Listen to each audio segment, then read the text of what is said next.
Hello everyone, welcome back to our YouTube channel. तो आज की इस क्लास में हम लोग सॉल्व करने वाले हैं क्लास 12 पॉलिटिकल साइंस यानी राजनीति शास्त्र के सेंटेप एग्जाम का सब्जेक्टिव का आंसर कीजिए। हाँ, जिन्होंने अब तक पॉलिटिकल साइंस का सेंटेप एग्जाम नहीं दिया है तो यहाँ से आप लोग यानी जो जितने भी सब्जेक्टिव क्वेश्चन है आप लोग देख लीजिए, क्योंकि आपको यही क्वेश्चन है नहीं सेंटेप एग्जाम में पूछा जाएगा। तो यहाँ पे आपको सारे क्वेश्चन को देखना है क्योंकि यही क्वेश्चन आपको पूछा जाएगा। और जो अब तक ऑब्जेक्टिव आंसर की नहीं देखी है तो आप लोग देख लीजिएगा, चैनल के प्ले लिस्ट में डाल दिया गया, मैंने ऑब्जेक्टिव वाला भी आंसर की अपलोड कर दिया है। तो यहाँ पे हम लोग सब्जेक्टिव क्वेश्चन को पूछेंगे। यहाँ पे आपको यानी एक लघु उत्तरीय प्रश्न और एक दीर्घ उत्तरीय प्रश्न पूछा जाएगा, यानी लॉन्ग आंसर टाइप क्वेश्चन और शॉर्ट आंसर टाइप क्वेश्चन पूछा जाएगा। जिसमें शॉर्ट आंसर टाइप में आपको यानी 30 क्वेश्चन पूछा जाएगा जिसमें से आपको यानी, और लॉन्ग आंसर टाइप क्वेश्चन में आपको 8 क्वेश्चन पूछा जाएगा जिसमें से आपको 4 के आंसर देने हैं। तो यहाँ पे हम लोग यानी 15 और 4 टोटल 19 क्वेश्चन को कवर करेंगे। तो आपको वीडियो को लास्ट तक देखना है। अगर आपको क्लास अच्छी लगे तो लाइक कर देना है और अपने दोस्तों में शेयर कर देना है। अगर आप इस चैनल पर पहली बार आए हैं तो चैनल को सब्सक्राइब करके बेल आइकन को दबा लेना है। अगर आपने अब तक सारे सब्जेक्ट का यानी आंसर की नहीं देखा तो आप लोग प्लेलिस्ट में जाके चेक कर लीजिएगा, सारा यहाँ पे अपलोड किया हुआ है। तो चलते हैं हम लोग यहाँ पे क्वेश्चन आंसर की ओर। चलिए, तो यहाँ पे सबसे पहला क्वेश्चन देखेंगे कि सबसे पहला क्वेश्चन में क्या बोला जा रहा है। जी हाँ, यानी क्वेश्चन नंबर 1 है आपका शॉर्ट आंसर टाइप क्वेश्चन में, संविधान किसे कहते हैं। तो यहाँ पे हम लोग देखेंगे संविधान किसे कहते हैं। तो यहाँ पे आप लोग नोट करते चलिएगा जितने भी मैं क्वेश्चन आपको करा रहा हूँ, क्योंकि आपको जैसे मैं बता रहा हूँ आपको वैसे एग्जाम में छाप देना है, आपको पूरे मार्क्स मिल जाएंगे। संविधान, जी हाँ, नहीं कॉन्स्टिट्यूशन किसी संस्था को परिचालित करने के लिए बनाया हुआ यानी संहिता, जिसको हम लोग क्या बोलते हैं, दस्तावेज है। जी हाँ, तो संविधान क्या है, यानी किसी संस्था को परिचालित करने के लिए बनाया हुआ क्या है, एक दस्तावेज है। यह प्राय लिखित रूप में होता है। जी हाँ, तो संविधान जो होता है वो किस रूप में होता है, लिखित रूप में होता है। तो हम लोगों ने यहाँ पे देख लिया, जिसपे आपको क्या मिलेंगे, 2 मार्क्स मिल जाएंगे अगर आप ये डेफिनेशन लिख देते हैं। चलिए, तो हम लोगों ने अभी क्वेश्चन नंबर 1 देख लिया। अब हम लोग अगला क्वेश्चन देखेंगे, यानी क्वेश्चन नंबर 2 क्या है। क्वेश्चन नंबर 2 में संसदीय शासन प्रणाली क्या है। जी हाँ, जो संसदीय शासन प्रणाली है वो क्या है, तो यहाँ पे हम लोग देखेंगे। तो आप लोग नोट करते चलेगा सारे क्वेश्चन को, क्योंकि आपको एग्जाम में यही से ही लिखना है। संसदीय शासन प्रणाली लोकतांत्रिक शासन की वह प्रणाली है जिसमें कार्यपालिका अपनी लोकतांत्रिक वैधता विधायिकता यानी संसद से प्राप्त करती है। जी हाँ, क्या किसको बोलते हैं, संसदीय प्रणाली यानी लोकतांत्रिक शासन की वह प्रणाली है जिसमें जो कार्यपालिका जो अपनी लोकतांत्रिक वैधता है वो किससे प्राप्त करती है, यानी संसद से प्राप्त करती है, तथा विधायिकता यानी संसद के प्रति उत्तरदायी होती है। इसी को हम लोग क्या बोलते हैं, यानी संसदीय शासन प्रणाली बोलते हैं। तो हम लोगों ने यहाँ पे देख लिया क्वेश्चन नंबर 2 का आंसर। अब जो हम लोग अगला क्वेश्चन देखेंगे, क्वेश्चन नंबर 5 देखेंगे। जी हाँ, क्योंकि आपको 1 to 30 क्वेश्चन में आपको 15 क्वेश्चन के आंसर बताने हैं। तो यहाँ पे जो इजी रहेगा मैं वही आपको कवर कराऊंगा। तो यहाँ पे क्वेश्चन नंबर 5 को देखेंगे और आप लोग क्वेश्चन नंबर और जो सवाल है मैं बोल रहा हूँ आपको यानी नोट करते चलना है। यानी क्वेश्चन नंबर 5 में क्या बोला जा रहा है, कानून के समक्ष समानता से क्या अभिप्राय है। जी हाँ, जो कानून के समक्ष जो समानता है से उससे क्या अभिप्राय है। तो यहाँ पे हम लोग आंसर देख लेते हैं। कानून के समक्ष समानता का अर्थ है कि समान के बीच यानी सबके बीच कानून समान होना चाहिए और समान रूप से प्रशासित होना चाहिए, जैसा कि समान व्यवहार किया जाना चाहिए। जी हाँ, तो हम लोगों ने देख लिया कि यानी कानून के समक्ष जो समानता है उससे क्या अभिप्राय है, तो हम लोगों ने देख लिया। तो आपको ऐसे यानी डेफिनेशन को लिख देना है। चलिए, अब अगला क्वेश्चन देखेंगे हम लोग, क्वेश्चन नंबर 7 क्या है। क्वेश्चन नंबर 7 में लोकतांत्रिक विकेंद्रीकरण की परिभाषा दीजिए। जी हाँ, यानी जो लोकतांत्रिक विकेंद्रीकरण है उसकी परिभाषा देने के लिए बोला है। चलिए, तो हम लोग यहाँ पे देख लेते हैं क्या बोला जा रहा है यहाँ पे आंसर में।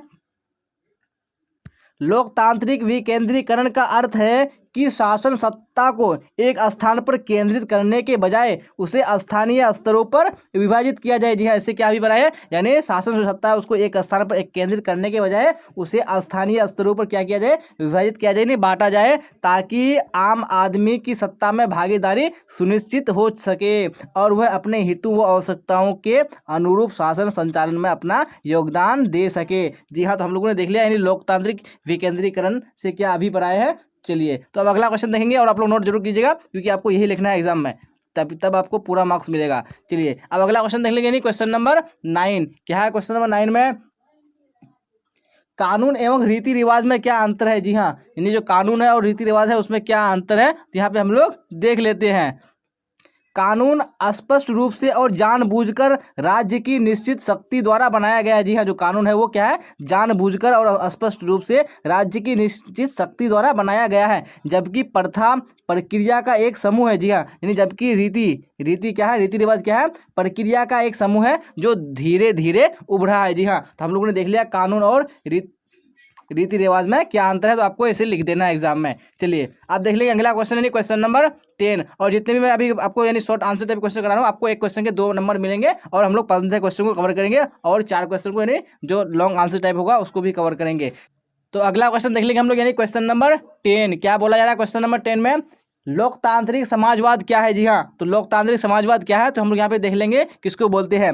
लोकतांत्रिक समाजवाद को एक समाजवादी अर्थव्यवस्था के रूप में परिभाषित किया जाता है। जी हाँ, किसके रूप में? यानी समाजवादी अर्थव्यवस्था के रूप में परिभाषित किया जाता है, जिसमें उत्पादन के साधन सामाजिक और सामूहिक रूप से स्वामित्व या नियंत्रित होते हैं। जी हाँ, किसमें नियंत्रित होते हैं? यानी सामाजिक और सामूहिक रूप से स्वामित्व या नियंत्रित होते हैं, उसे लोकतांत्रिक समाजवाद कहा जाता है। जी हाँ, तो उसे क्या कहा जाता है? लोकतांत्रिक समाजवाद कहा जाता है। तो यहाँ पे आपको यानी जो मैंने आपको बताया आपको लिख लेना, आपको यानी 2 मार्क्स इसके मिल जाएंगे। चलिए अब अगला क्वेश्चन देख लेंगे हम लोग, क्वेश्चन नंबर 11। क्या है क्वेश्चन नंबर 11 में? क्या पूछा जा रहा है? सत्ता क्या है? जी हाँ, तो सत्ता किसको बोलते हैं? तो यहाँ पे हम लोग देख लेते हैं किसको बोलते हैं। सत्ता व्यक्ति या व्यक्ति समूह के राजनीतिक निश्चयों के निर्माण तथा राजनीतिक व्यवहारों को प्रभावित करने का अधिकार है। जी हाँ, तो सत्ता क्या है? यानी जो व्यक्ति या व्यक्ति के समूह का जो राजनीतिक निश्चयों के जो निर्माण तथा राजनीतिक व्यवहारों को प्रभावित करने का जो अधिकार है, उसी को हम लोग क्या बोलते हैं? सत्ता बोलते हैं। तो यहाँ पे आपको इस डेफिनेशन को लिख लेना, आपको पूरे नंबर मिल जाएंगे। चलिए अब अगला क्वेश्चन देख लेंगे, क्वेश्चन नंबर 13। क्या है क्वेश्चन नंबर 13 में? आप लोग देखिए सुनिएगा,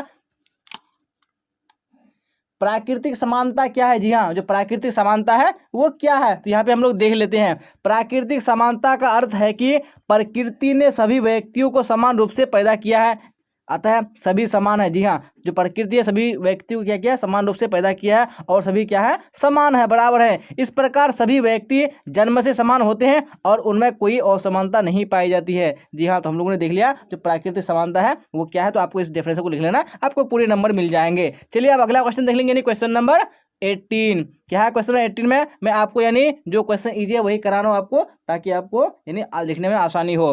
अगला क्वेश्चन क्वेश्चन नंबर 18 में क्या बोला जा रहा है? मौलिक अधिकार किसे कहते हैं? जी हाँ, तो मौलिक अधिकार किसे कहते हैं तो यहाँ पे हम लोग देख लेते हैं। मौलिक अधिकार उन अधिकारों को कहा जाता है जो व्यक्ति के जीवन के लिए मौलिक होने के कारण संविधान द्वारा नागरिकों को प्रदान किए जाते हैं। जी हाँ, जो मौलिक अधिकार होते हैं वो क्या होते हैं? यानी व्यक्ति के जीवन के लिए मौलिक तो होती ही हैं, लेकिन जो संविधान द्वारा जो नागरिकों को क्या करते हैं? प्रदान किए जाते हैं और जिनमें राज्य द्वारा हस्तक्षेप नहीं किया जा सकता। जी हाँ, जिसमें जो है क्या है? राज्य द्वारा उसमें कोई हस्तक्षेप नहीं किया जा सकता। किसमें? मौलिक अधिकार में हम लोगों ने देख लिया। चलिए अब अगला क्वेश्चन देख लेंगे, क्वेश्चन नंबर 20। क्या है क्वेश्चन नंबर 20 में? द्विसदनीयता क्या है? जी हाँ, जो द्विसदनीयता है वो क्या है तो हम लोग यहाँ पे देख लेंगे क्या बोला जा रहा है यहाँ पे।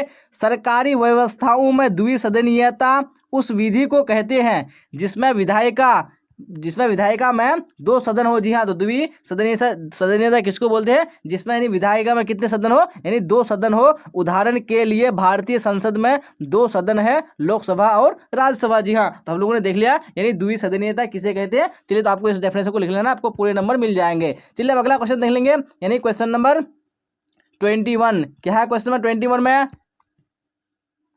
वित्त विधेयक को परिभाषित करें। जी हाँ, जो वित्त विधेयक है उसको परिभाषित करने के लिए बोला डेफिनेशन मांगा है, तो हम लोग देख लेते हैं। यानी वित्त विधेयक उस विधेयक को कहते हैं जो वित्तीय मामलों जैसे राजस्व या व्यय संबंधित होते हैं। जी हाँ, जो वित्त विधेयक होते हैं किससे संबंधित होते हैं? यानी राजस्व और यानी व्यय संबंधित होते हैं। इसमें आगामी वित्तीय वर्ष में किए गए नए प्रकार के कर लगाने या कर में संशोधन आदि से संबंधित विषय शामिल होते हैं। जी हाँ, तो वित्तीय विधेयक में क्या यानी शामिल होते हैं? यानी जो आने वाले वित्तीय वर्ष है उसमें नए प्रकार के कर लगाने और करों में संशोधन आदि से संबंधित विषय शामिल होते हैं। तो हम लोगों ने यानी वित्तीय विधेयक देख लिया किसको बोलते हैं। चलिए अब अगला क्वेश्चन देख लेंगे हम लोग, यानी क्वेश्चन नंबर 23।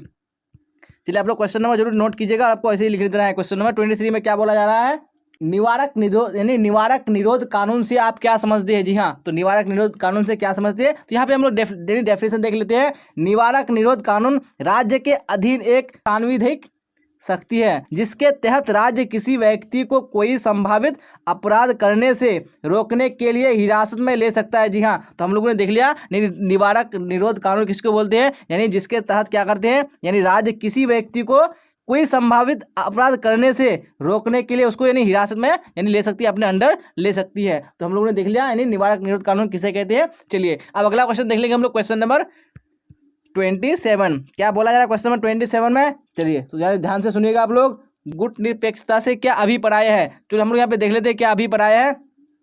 गुट निरपेक्षता का सरल अर्थ है कि विभिन्न शक्ति गुटों से तटस्थ या दूर रहते हुए अपने स्वतंत्र निर्णय, नीति और राष्ट्रीय हित के अनुसार सही या न्याय का साथ देना। जी हाँ, तो हम लोगों ने देख लिया जो गुट निरपेक्षता है उसका अर्थ क्या है, यानी विभिन्न शक्ति गुटों से तटस्थ या दूर रहते हुए अपनी जो स्वतंत्र निर्णय है, नीति और राष्ट्रीय हित के लिए जो अनुसार सही या जो न्याय का साथ है उसका यानी देना। तो हम लोगों ने यानी गुट निरपेक्षता देख लिया। चलिए अब अगला क्वेश्चन देख लेंगे हम लोग, यानी क्वेश्चन नंबर 28। क्या है क्वेश्चन नंबर 28 में?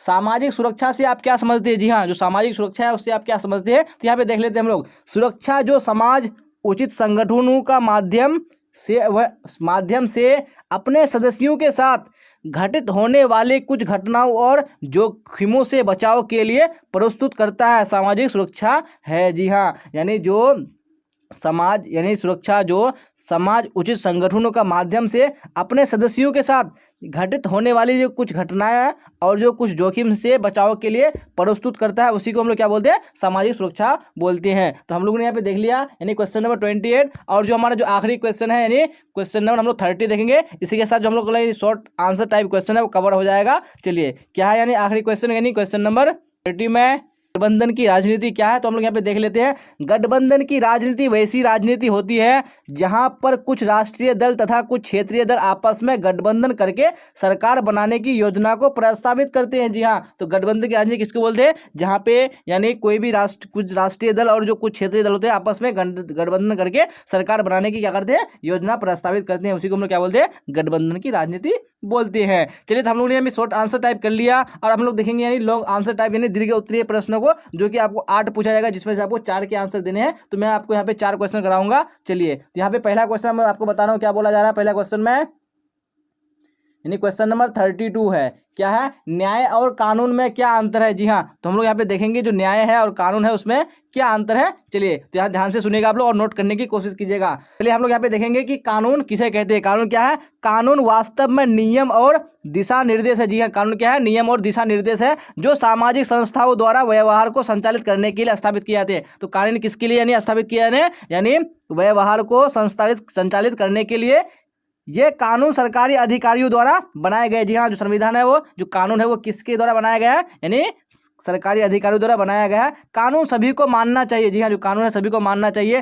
कानून मानकों, प्रक्रियाओं और सिद्धांतों को निर्धारित करते हैं जिनका पालन किया जाना चाहिए। जी हाँ, तो हम लोगों ने यहाँ पे कानून देख लिया। कानून क्या है? यहाँ पे हम लोग देखेंगे कि न्याय किसको बोलते हैं। हम लोगों ने कानून देख लिया, अब न्याय देखेंगे। न्याय एक अवधारणा है जो समानता, धार्मिकता, नैतिकता आदि पर आधारित है। जी हाँ, तो किस पर आधारित है? यानी समानता हो गया, धार्मिकता हो गया और नैतिकता पर आधारित है। इस अवधारणा में कहा गया है कि सभी व्यक्तियों को समान माना जाना चाहिए। न्याय शब्द कानून का एक बड़ा हिस्सा है। जी हाँ, न्याय जो है वो क्या है? कानून शब्द का एक बड़ा हिस्सा है और कानून के लगभग सभी पहलू इस अवधारणा पर आधारित है। जी हाँ, तो यहाँ पे हम लोगों ने यानी न्याय और कानून में अंतर देख लिया, जो कि यहाँ पे आपको 5 नंबर यानी आप लिखेंगे इस आंसर को तो पूरा मिल जाएगा आपको। तो ऐसे लिख देना है और आपको यानी नोट कर लेना है। चलिए अगला क्वेश्चन देखेंगे हम लोग, यानी क्वेश्चन नंबर 33। यानी 33 में बोला जा रहा है स्वतंत्रता की परिभाषा दीजिए और इसके प्रकारों की विवेचना कीजिए। जी हाँ, तो स्वतंत्रता का परिभाषा देखेंगे और इसके प्रकार को देखेंगे। तो यहाँ पे पहले परिभाषा देख लेते हैं, किसको बोलते हैं स्वतंत्रता। स्वतंत्रता आधुनिक काल का प्रमुख राजनीतिक दर्शन है। यह उस दशा का बोध कराती है जिसमें कोई राष्ट्र, देश या राज्य द्वारा अपनी इच्छा के अनुसार कार्य करने पर किसी दूसरे व्यक्ति, समाज या देश का किसी प्रकार का प्रतिबंध या मनाही नहीं होती। जी हाँ, यहाँ पे हम लोग देख लिए स्वतंत्रता किसके हुए थे। अब इसके जो प्रकार है उसकी विवेचना करेंगे हम लोग। चलिए यहाँ पे देख लेते हैं स्वतंत्रता के प्रकार। तो पहला प्रकार में यहाँ पे क्या है, चलिए मैं आपको बता रहा हूँ, आपको ऐसे ही यानी एग्जाम में लिख देना है। यानी राजनीतिक स्वतंत्रता किसको बोलते हैं? यानी राज्य की राजनीतिक प्रक्रिया में स्वतंत्रता पूर्वक सक्रिय भाग लेने की स्वतंत्रता राजनीतिक स्वतंत्रता कहलाती है। जी हाँ, तो किसको बोलते हैं? तो यहाँ पे हम लोग देख लिया। अब दूसरा प्रकार देख लेते हैं हम लोग, किसको बोलते हैं? यानी क्या है? आर्थिक स्वतंत्रता। जी हाँ, तो आर्थिक स्वतंत्रता किसको बोलते हैं? प्रत्येक व्यक्ति को जीविका कमाने की समुचित सुरक्षा व सुविधा प्राप्त होना आर्थिक स्वतंत्रता कहलाता है। तो यहाँ पे हम लोग देख लिया आर्थिक स्वतंत्रता। चलिए अब अगला देख लेंगे, यानी प्राकृतिक स्वतंत्रता। क्या बोला जा रहा है यहाँ पे? प्राकृतिक स्वतंत्रता से तात्पर्य उस स्वतंत्रता से है जो व्यक्ति को प्रकृति द्वारा प्रदान की गई है। यह स्वतंत्रता राज्य की स्थापना से भी पहले प्रकृति और प्रकृति की ओर से लोगों को प्राप्त होती है। चलिए, तो हम लोग यहाँ पे प्राकृतिक यानी स्वतंत्रता भी देख लिए। अब अगला टाइप देख लेंगे हम लोग यहाँ पे क्या है, यानी नागरिक स्वतंत्रता। जी हाँ, तो नागरिक स्वतंत्रता क्या है? नागरिक स्वतंत्रता वह स्वतंत्रता है जो व्यक्ति को समाज और राज्य के सदस्य के रूप में प्राप्त होती है। चलिए, अब अगला टाइप देखेंगे। जैसे मैं आपको बता रहा हूँ ऐसे आपको यानी स्क्रीनशॉट ले लेना है या आपको यानी नोट कर लेना है और आपको एग्जाम में वैसे लिख देना, आपको पूरे नंबर मिल जाएंगे। व्यक्तिगत स्वतंत्रता किसको बोलते हैं? व्यक्तिगत स्वतंत्रता का अर्थ है कि व्यक्ति को स्वयं के निजी कार्यों, विश्वासों और मामलों में स्वतंत्रता। तो यहाँ पे हम लोगों ने यहाँ पे देख लिया यानी स्वतंत्रता का परिभाषा और जो उसके प्रकार है उसको प्रकार की हम लोगों ने विवेचना कर लिया। अब अगला क्वेश्चन देख लिया हम लोग, यानी क्वेश्चन नंबर 35। चलिए, क्या बोला जा रहा है क्वेश्चन नंबर 35 में? चलिए, मैं आपको बता रहा हूँ यहाँ पे कानून के शासन से आप क्या समझते हैं। जी हाँ, जो कानून के शासन है उससे आप क्या समझते हैं, तो यहाँ पे हम लोग देख लेते हैं किसको बोलते हैं। कानून के शासन का मतलब है कि सभी कानून देश के सभी नागरिकों पर समान रूप से लागू होते हैं। जी हाँ, जितने भी कानून होते हैं वो सभी नागरिकों के लिए समान रूप से लागू होते हैं। कानून से ऊपर कोई व्यक्ति नहीं है। जी हाँ, कानून से ऊपर कोई व्यक्ति नहीं है, चाहे वो सरकारी अधिकारी हो या धन्ना सेठ हो और या यहाँ तक कि राष्ट्रपति ही क्यों ना हो। किसी भी अपराध या कानून के उल्लंघन की एक निश्चित सजा होती है। सजा तक पहुँचने की भी एक तय प्रक्रिया है जिसमें व्यक्ति का अपराध साबित किया जाता है। यानी अगला क्वेश्चन जो क्वेश्चन नंबर हमारा है 37। जी हाँ, क्वेश्चन नंबर 37 में बोला जा रहा है 73वें संवैधानिक संशोधन की मुख्य विशेषताएं क्या है। तो यहाँ पे मैं जो आपको क्वेश्चन बोल रहा हूँ क्वेश्चन नंबर, तो आपको नोट कर लेना है। आपको वही क्वेश्चन यानी वही क्वेश्चन के इसमें आंसर लिखना है, क्योंकि मैं आपको क्वेश्चन दिखा नहीं पा रहा हूँ, तो आपको यानी नोट कर लेना है। चलिए, क्वेश्चन नंबर 37 में क्या है? 73वें संवैधानिक संशोधन की मुख्य विशेषताएं कौन सी है? तो यहाँ पे देख लेते हैं पहली विशेषता क्या है। 73वें संविधान संशोधन के अंतर्गत पंचायतों को पहली बार संवैधानिक दर्जा प्रदान किया गया। जिसमें किसमें यानी 73वें संशोधन में जो पंचायत है उसको पहली बार संवैधानिक दर्जा प्रदान किया गया है, अर्थात पंचायती राज संस्थाएं अब संविधान द्वारा मान्यता प्राप्त संस्थाएं हैं। चलिए, तो हम लोगों ने पहली विशेषता देख लिया। चलिए, अब अगला यानी विशेषता को देख लेंगे हम लोग। इस अधिनियम के अनुसार महिलाओं के लिए त्रिस्तरीय पंचायतों में 1/3 सीटों पर आरक्षण दिया गया है। चलिए, अब आगे देख लेंगे और क्या है यानी विशेषता। अनुसूचित जाति, अनुसूचित जनजाति तथा अन्य पिछड़े वर्गों के लिए भी जनसंख्या के आधार पर आरक्षण दिया गया है। आरक्षित वर्ग के अलावा सामान्य सीट से भी ये लोग चुनाव लड़ सकते हैं। चलिए, हम लोगों ने भी विशेषता देख लिया। अब आगे देखेंगे, मैं आपको समझा नहीं सकता, आपको यानी नोट कर लेना क्योंकि टाइम नहीं है समझाने का, तो आप लोग यानी नोट कर लीजिएगा। इस संशोधन के अंतर्गत पंचायतें अपने क्षेत्र के आर्थिक विकास और सामाजिक कल्याण की योजनाएं स्वयं बनाएगी और उन्हें लागू करेंगी। सरकार कार्यों की निगरानी अथवा सत्यापन करने का भी अधिकार उन्हें दिया गया है। तो यहाँ पे जितनी मैं बता रहा हूँ आपको 73वें संवैधानिक संशोधन की क्या है मुख्य विशेषता है। चलिए, अब यहाँ पे देखेंगे क्या है आखिरी में। 73वें संशोधन के अंतर्गत पंचायतों को ग्राम सभा के सहयोग से विभिन्न जन कल्याणकारी योजनाओं के अंतर्गत लाभार्थी के चयन का भी अधिकार दिया गया है। जी हाँ, तो यहाँ पे हम लोगों ने देख लिया यानी 73वें संवैधानिक संशोधन की मुख्य विशेषताएं। तो मैंने आपको बताया कि जो आपका जो शॉर्ट आंसर टाइप रहेगा जिसमें से आपको 30 क्वेश्चन पूछेगा, जिसमें से आपको यानी 15 के आंसर बताने हैं। तो मैंने जो इजी क्वेश्चन था मैंने आपको यानी 15 क्वेश्चन के आंसर बता दिए 100 यानी शॉर्ट आंसर टाइप में। और यहाँ पे जो लॉन्ग आंसर टाइप रहेगा जिसमें से आपको 8 क्वेश्चन पूछा जाएगा, जिसमें से आपको यानी 4 के आंसर देने हैं। मैंने आपको वो 4 भी करा दिया जो आपके यानी आपके लिए इजी हो और आपको यानी लिखने के लिए इजी हो और आप एग्जाम में अच्छे से लिख सके। चलिए, अगर आपको क्लास अच्छी लगे तो आपको लाइक कर देना है और अपने दोस्तों में आपको हर हाल में शेयर करना है। और जो चैनल पर नए आए हैं तो आप लोग चैनल को सब्सक्राइब कर लीजिए। जी हाँ, क्योंकि मैं इस तरह के सारे जो सब्जेक्ट है सबका यानी आंसर की अपलोड कर चुका हूँ, तो आप लोग देख लीजिएगा जो अब तक नहीं देखिए। चलिए, तो यहाँ तक बनने के लिए आप सबका धन्यवाद। फिर मिलेंगे हम लोग अगली क्लास में। Till then bye bye, tata, see you on the next class.